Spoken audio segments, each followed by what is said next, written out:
السلام علیکم ورحمۃ اللہ وبرکاتہ۔ معزز سامعین، میں ڈاکٹر محمد عرفان سعید ہوں۔ میرا مختصر تعارف یہ ہے، 2004 سے لے کے 2010 تک میں نے درس نظامی کورس مکمل کیا، جس کو آپ مفتی کورس بھی کہہ سکتے ہیں۔ 2012 کو master in Arabic, master in Islamic studies, basically عالمیہ ڈگری مکمل کی، جو ایکویلنٹ ہوتی ہے ماسٹر ان عربک اور ماسٹر ان اسلامک اسٹڈیز کے۔ 2014 کو میں نے ایم فل شروع کیا۔ 2014 سے 2017 تک میں نے ایم فل کی ڈگری مکمل کی، جس میں نے کام کیا اتحاد امت کے اوپر، ہم آہنگی بین المسالک کی ضرورت و اہمیت تعلیمات نبویہ کے تناظر میں، یعنی کہ ہم نبی کریم صلی اللہ علیہ وسلم کی تعلیمات کو اگر دیکھیں تو ہمیں کیا پتہ چلتا ہے کہ مسالک جو ہیں، اہل حدیث ہیں، اہل سنت دیوبند، اہل سنت بریلوی، اہل تشیع، یہ چار جو مسالک ہیں، تعلیمات نبویہ کے تناظر میں ان کا مطالعہ کیا کہ یہ کیا ہیں، اور پھر ان کے معاملات کیا ہیں، ان کے عقائد کیا ہیں، احکام و مسائل کیا ہیں، جو اختلاف ہیں ان میں ان کی نوعیت کیا ہے، حق پہ کون ہے، باطل پہ کون ہے، ایک عام مسلمان کیا کرے، کون سا مسلک اختیار کرے، کون جنت میں جائے گا، کون جہنم میں جائے گا، یہ ساری ڈیٹیل جو ہے وہ میں نے اکٹھی کی۔ آپ حیران ہوں گے کہ 1399 مسائل میں نے ذکر کیے، جن میں امت مسلمہ یہ چاروں مسالک جو پاکستان میں پائے جاتے ہیں متفق ہیں، کسی کا کوئی اختلاف نہیں ہے۔ آپ لوگ نہیں مانیں گے، لیکن میں آپ لوگوں کو دلائل سے ثابت کر سکتا ہوں۔ جو اختلافی مسائل ہیں وہ چند ہیں، جن کی بیس پہ ایک دوسرے سے نفرت کی جاتی ہے، ایک دوسروں کو مسجدوں سے نکالا جاتا ہے، ایک دوسرے کے اوپر وہ رشتے نہیں کیے جاتے، اور عجیب طرح کا ہمارے پاکستان میں یہ نفرت کا سما ہے۔ ہمارے پاکستان میں معاشی بدحالی تو ہے ہی ہے، لیکن فرقہ واریت جو ہے اس سے بھی کہیں زیادہ ہے، کہیں زیادہ آگے ہے فرقہ واریت۔ ہر کوئی ایک دوسرے کی نیت کو دیکھتا ہے، اس کو ٹٹولتا ہے، یہ نماز کیسے پڑھ رہا ہے، یہ کر کیا رہا ہے، حالانکہ اسلام میں زیادہ اہمیت جو ہے وہ آپ کے اندر کی ہے، نیت کی ہے۔ میں یہ نہیں کہتا کہ آپ بظاہر جو جس طرح طریقہ نماز پڑھ رہے ہیں، نکاح، عبادات، معاملات کر رہے ہیں، اس کی اہمیت نہیں ہے، لیکن یہ جو ہمارا طریقہ ہے وہ بہت غلط ہے۔ کیا آپ لوگ کیا سمجھتے ہیں کہ کیا صحابہ کرام رضوان اللہ علیہم اجمعین میں اختلافات نہیں تھے، جس طرح کہ ہمارے امت مسلمہ میں اختلافات ہیں؟ یہ جو چاروں مسالک میں جو اختلاف ہیں ان کی ایک بہت بڑی وجہ، جو کئی وجوہات ہیں، ایک کچھ جو ہیں وہ ظاہر کو دیکھتے ہیں، ظاہر دلیل کیا ہے، اور کچھ لوگ دیکھتے ہیں مسالک لاجک کیا ہے، کسی کو ایک حدیث پہنچی، کسی کو نہیں پہنچی۔ اب آئیں دیکھتے ہیں کہ صحابہ کرام رضوان اللہ علیہم اجمعین، جن کو قرآن نے ہدایت کا منبع قرار دیا، اور جن کو اللہ تعالیٰ نے کہا، لوگوں سے یہ ڈیمانڈ کی کہ اگر تم لوگ ایمان ویسے لاؤ جیسے صحابہ ہیں، فقط اہتدوا، تو پھر ہدایت پاؤ گے۔ میں دو واقعات آپ لوگوں کو سناتا ہوں جو بہت اہم ہے آج کی صورتحال کو سمجھنے کے لیے۔ نبی کریم صلی اللہ علیہ وسلم نے غزوہ خندق سے واپس فارغ ہوئے۔ جبرائیل علیہ السلام نے آگے کہا کہ ابھی تو بنو قریظہ جانا ہے۔ بنو قریظہ بیسیکلی یہودیوں کا ایک قبیلہ تھا جنہوں نے مسلمانوں سے بدعہدی کی تھی، اور مسلمانوں کو ختم کرنے کی پلاننگ میں وہ بھی شامل تھے۔ نبی کریم صلی اللہ علیہ وسلم نے حکم کیا صحابہ کرام کو کہ بنو قریظہ میں جا کے عصر کی نماز پڑھنی ہے۔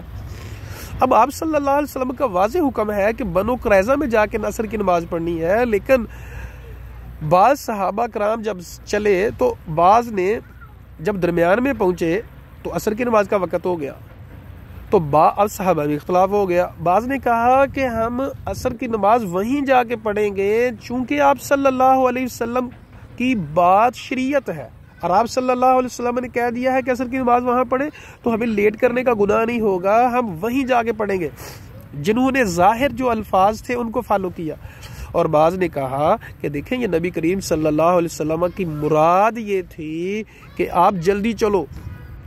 صحابہ کرام جو تھے وہ جنہوں نے پڑھ لی اب کچھ صحابہ نے یعنی اس وجہ سے پڑھ لی، کہا کہ آپ صلی اللہ علیہ وسلم کی مراد یہ نہیں تھی.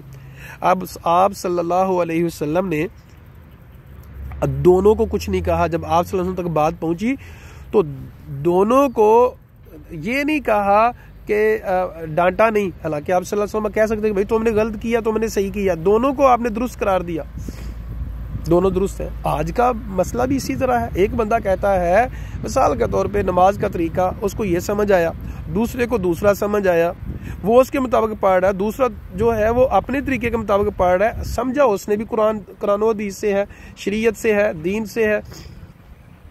تو زیادہ سے زیادہ یہ کہہ سکتے ہیں کہ یہ زیادہ قریب ہے شریعت کے، اور یہ جو ہے یہ بھی طریقہ چونکہ انہوں نے شریعت سے سمجھا، یہ بھی ٹھیک ہے. دوسرا واقعہ سماعت فرمائیں. نبی کریم صلی اللہ علیہ وسلم کے دو صحابی سفر پہ جا رہے تھے. دونوں نے نماز کا ٹائم ہو گیا. اب پانی نہیں ہے وضو کرنے کے لیے. جب پانی نہیں ہوتا تو تیمم کیا جاتا ہے. تیمم کیا، نماز پڑھ لی. اب دونوں میں کوئی اختلاف نہیں، اٹس اوکے، پڑھ لی نماز، اللہ قبول فرمائے، اللہ کا حکم ہے، نماز پڑھنی ہے. اب ایک نے جو ہے ابھی نماز کا وقت تھا، ظہر، جس طرح ظہر کا مثال کے طور پہ ظہر تھی تو عصر تک نماز کا وقت ہوتا ہے. ابھی نماز کا وقت تھا تو پانی مل گیا. اب دونوں صحابہ میں اختلاف ہو گیا. ایک نے کہا کہ دیکھیں چونکہ پانی مل گیا ہے، نماز کا بھی وقت ہے، تو نماز دہرانی پڑے گی، دوبارہ پڑھوں. دوسرے نے کہا دیکھو میں نے تو پڑھ لی ہے، میں نے تو دہرانی نہیں ہے کہ میں نے ایک دفعہ پڑھ دی فرض ادا ہو گیا. اب کتنا بڑا اختلاف. اب اسی طرح کے اختلافات ہمارے ہاں جب ہوتے ہیں تو گنے نکل آتی ہیں، تلواریں نکل آتی ہیں، ڈنڈے نکل آتے ہیں، ایک دوسرے کے ساتھ قتل و غارت گری، اتنے قتل یقین کریں صرف ان چھوٹے چھوٹے اختلافات کی وجہ سے ہو چکے ہیں، چونکہ ہمیں اسلام کی بیسک تعلیمات کا نہیں پتہ ہوتا. عام لوگ جو ہیں ان چیزوں کو نفرت بنا کے پیش کرتے ہیں. تو اب ایک صحابی نے نماز دہرا لی، ایک نے دہرائی نہیں. دونوں نبی صلی اللہ علیہ وسلم کے پاس گئے. آپ صلی اللہ علیہ وسلم سے پوچھا کہ بھئی کیا کیا جائے، ہم نے تو ایسے کیا. آپ صلی اللہ علیہ وسلم نے فرمایا جس نے نہیں دہرائی، کہا سبت سنہ، تو سنت کو پہنچا، تو نے سنت کے مطابق کام کیا. اور دوسرے نے، اس کا مطلب ہے ایک نے سنت کے مطابق کام کیا، دوسرے نے سنت کے مطابق نہیں کام کیا. آپ صلی اللہ علیہ وسلم نے فرمایا سبت سنہ، تو نے سنت کے مطابق کیا ہے. اور دوسرے کو کہا لاکا اجرین مرتین، تیرے لیے ڈبل اجر ہے. چونکہ نیت دونوں کی درست تھی، دونوں نے دین کو سمجھنے کی کوشش کی، دونوں نے کوشش کی. اب آپ کا کیا فتویٰ ہوگا ایک کے بارے میں؟ ایک آپ نے اگر سادہ سا فتویٰ ہی لگانا ہے ایک کے اوپر تو آپ تو لگا سکتے ہیں کہ ایک نے سنت کے مطابق کام کیا، دوسرا اب کیا فتویٰ لگائیں گے مجھے بتائیں. آپ صلی اللہ علیہ وسلم نے تو کہا لک اجرین مرتین، تیرے لیے فرمایا ڈبل اجر ہے دوسرے کے لیے. اللہ اکبر کبیرہ. میرے عزیز دوستو، پھر میرا اصل میں تعارف درمیان میں رہ گیا. تو پی ایچ ڈی میں نے قرآنک سائنسز میں کی، قرآن مجید کو سمجھنا، قرآن کا فقہی جو ہے اس میں الحمدللہ میں نے کام کیا. پھر لغوی ہے، سائنسی ہے، سائنس اور قرآن کے اوپر کام کیا. پھر قرآن مجید کو خود سے عربی گرامر کے بغیر کیسے سمجھا جا سکتا ہے، اس کے اوپر میں نے کافی کورسز بھی کروائے. اب میں جو آپ لوگوں سے گزارش کرنا چاہتا ہوں وہ یہ کرنا چاہتا ہوں، اللہ سونے کا واسطہ، اللہ تعالیٰ نے قرآن مجید میں 3 سے زیادہ جگہ پہ کہا کہ ہوا عالم بمن ضل عن سبیلہ وہو اعلم بمن اہتدی. یہی موضوع فرمایا کہ اللہ زیادہ جانتا ہے کون حق پہ ہے کون باطل پہ ہے. میں اور آپ فیصلہ نہیں کر سکتے، میرا اور آپ کا کام عمل کرنا ہے. کم از کم میرا اتنا تو ظرف ہونا چاہیے کہ میں کہوں اے اللہ اہل تشیع کی نمازیں بھی قبول فرما، اے اللہ ان کے روزے قبول فرما، اور ان کو نبی کریم صلی اللہ علیہ وسلم اور حسن و حسین کا، علی المرتضیٰ کا جنت الفردوس میں ساتھ عطا فرما. تو کیا ہم یہ نہیں کر سکتے؟ کیا ہم یہ نہیں کہہ سکتے، دعا کر سکتے کہ اے اللہ اہل سنت بریلوی، اہل سنت دیوبند، اہل الحدیث، یہ چاروں مسالک جو ہیں، آپ ایک دوسرے کے لیے کیا دعا نہیں کر سکتے؟ اس میں آپ کا کیا جاتا ہے؟ اللہ تعالیٰ سے یہ تو کہہ سکتے ہیں کہ اللہ ان کی نمازیں قبول فرما، ان کو جنت الفردوس عطا فرما. کم از کم اس سے کیا ہوگا؟ دل سے نفرت ختم ہوگی. تو میرے بھائی، آپ لوگ، آپ سے میری گزارش یہ ہے کہ یہ جو ظاہری مسائل میں اختلافات ہیں چند، ان کے پیچھے نہ پڑیں۔ عقائد میں بہت سے تھیسز، مسئلہ یہ ہے کہ ریسرچ جو یونیورسٹیز میں کی جاتی ہے وہ سامنے نہیں آتی، منظر عام پہ نہیں آتی۔ بہت سے میں نے الحمدللہ اس میں تھیسز پڑھے، جو بنیادی عقائد ہے اس میں تو اختلاف ہے ہی کوئی نہیں،